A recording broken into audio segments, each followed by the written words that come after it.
side, you know, if your motion isn't dead straight going down the track, if you're going over here and then going over here,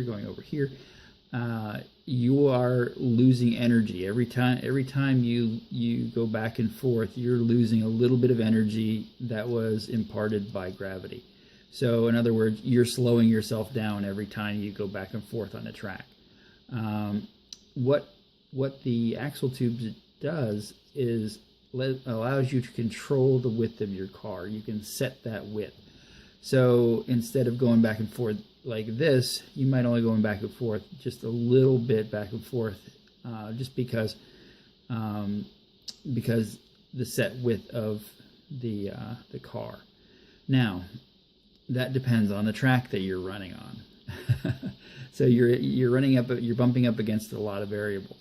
Now, with a standard orange track, you don't want to make the car too awful much wider than original. My standard go-to is the width of a Chrysler 300 or the Beetle. I just have one on my desk right here. This Beetle. This is kind of a standard width for me. You can see, I don't know if you can see it very well, but the width of this axle right here is a really nice width for an orange track. You can go just a little bit wider and it'll work really, really nice. And as you can see, this Camaro is nowhere near that wide. So we will be making the car that wide. I think it's about, the overall width is about an inch and 5/16, I believe. So you can see on this truck, I don't know how well you'll be able to see it, but these wheels are just outside the body. And yeah, and you also have to think about when the wheels are spinning, they are out against the head of the axle. They're out against that little point right there. So when you're going out down the track, your wheels are out as wide as they will be. So you kind of set your width that way. So you set your width when with your wheels out. And something that people don't really realize is just how fast these wheels actually spin when you're going down the track. Just as an example, you can do the math. For a scale quarter mile, these cars cover that distance in a little under 2 seconds. So that works out to the wheels are spinning at about 11,000 RPM. So, you know, just stop and think about that for a second. They're really, really spinning. So, yeah, to get back on track, the main benefit for doing this, for running axle tubes, is it lowers the vehicle, and you get to totally control the width of your vehicle. So I might do one little recap, and that'll be it for tonight. Okay, so just one little recap, and that will be it for tonight. Another big benefit on running axle tubes is that you can kind of pick and choose what wheels you're using. Because I hadn't really looked very close at the wheels on that Shelby. I mean, I spun them real quick and they seemed to spin pretty good. But I was looking over the rear wheels, and I think you can see it on here. There's a really nasty gash in the one rear wheel. But the other rear wheel is fine, and actually the other rear wheel spins really nice. So I'll be able to use this one and just discard this one. And one thing that is, and it's also the same with the front wheels. The one front wheel has a little bit of a wobble. It's I don't know if you'll be able to see it on here.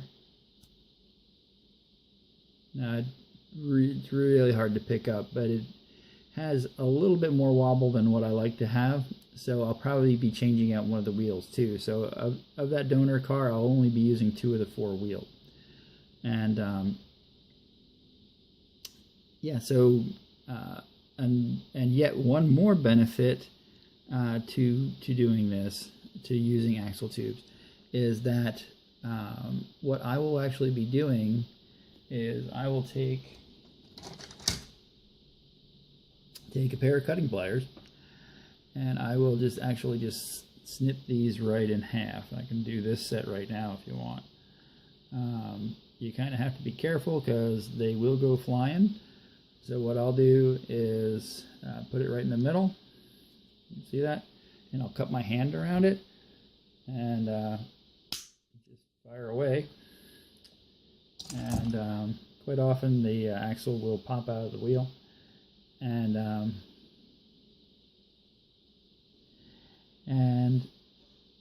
what you can do that's really kind of cool is I have this little, if you know what this is